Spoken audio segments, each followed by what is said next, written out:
Hi, my name is Anne, and I wanted to tell you about my experience getting my new-to-me Victorinox Super Tinker knife.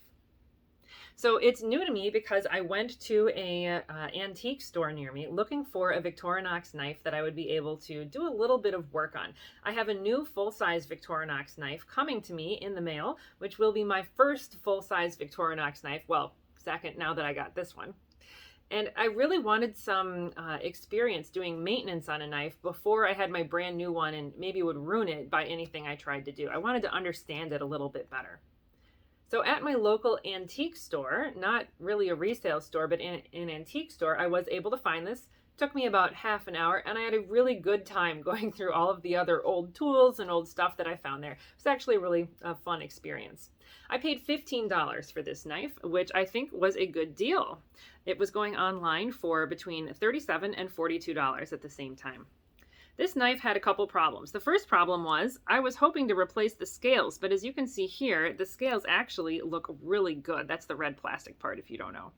They're not perfect, but you know, it's going to be in my pocket, in my purse, getting used. It's not going to stay perfect anyway.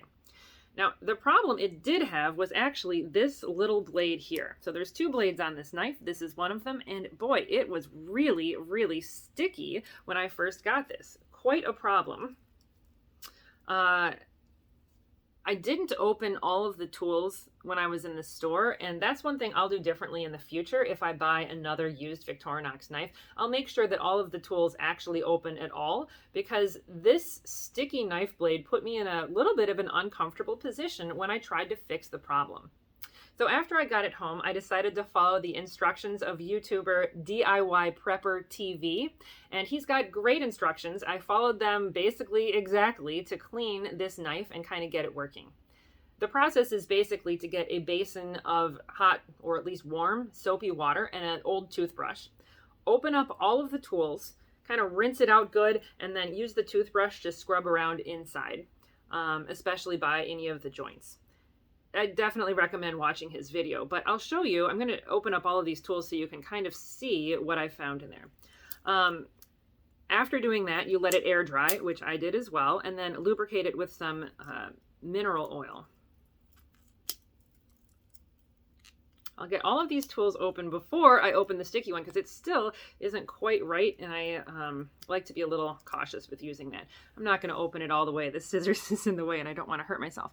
Okay, so if you can look in here, you can see as you look down along this edge and right into here, there's some gunk there, if I can kind of catch it with the light. Now this was a lot worse before. The washing instructions from DIY Prepper TV did help, and you know, one of the things he has you do is take the knife and after it's submerged, kind of move the joints back and forth, you know, move things so that it kind of like gets the water and the soap to get into the joint. Well, it sounds like a good idea, but you know, when you've got all of these knives open and one of them is very sticky and the thing is very slippery, honestly, I felt like this is just a setup for me to cut myself. I took it out of the water and I used a towel to kind of move it back and forth. I wasn't really sure this was going to work, and I still am not sure that it was really worth it. Like, I saved 15 bucks or, you know, 20 bucks, 25 bucks by getting this knife this way and cleaning it up as opposed to buying a new one.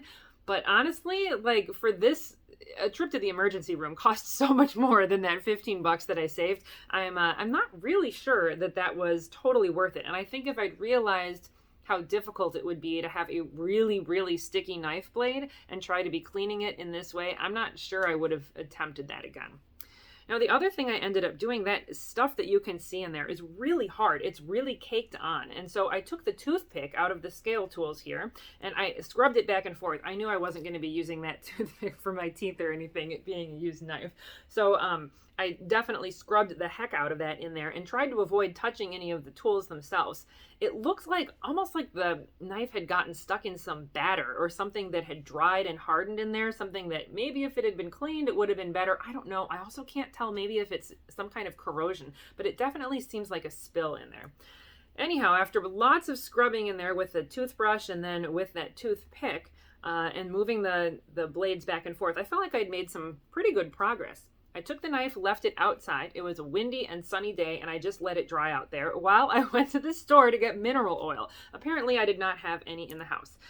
Interestingly, I went to the hardware store. They did not have any mineral oil, but they did tell me to go over to the pharmacy because they had mineral oil there. And sure enough, apparently mineral oil not only is good for your knife, but it's also good for the bowels if things are getting a little backed up. So now, hey, I've got another tool at my house. So after oiling the joints with just a tiny, tiny bit of mineral oil and working it back and forth by moving the joints of the knives, I feel like I've got this in pretty good working condition. This knife is functional now. I mean, oh, that's not the knife. This knife is functional now. It really wasn't before. It really was very difficult to open. And now, I mean, it's not normal. It's tight at both times. I have to kind of push it closed just a teeny little bit, but it is good. And I really don't think there's any more scrubbing I can do to try to fix it. Now, finally, I wanted to mention a couple things I didn't really expect with my experience of using this knife. I was excited for my new knife, and this was supposed to be like my practice knife, right? The way to get ready to have the good knife. But unexpectedly, I kind of started feeling some pride and ownership of this knife because I've done something to make it work again. It feels like it is my knife now. I also feel like because it has its little problems, it's got its little scratches. There are not much, but little dings in there. There, you can kind of see them. You know, I don't feel worried that I'm about to damage it. I don't feel worried if I, throw it in my purse with some other stuff. It just feels fine to have it around, and I'm not having any concern about that.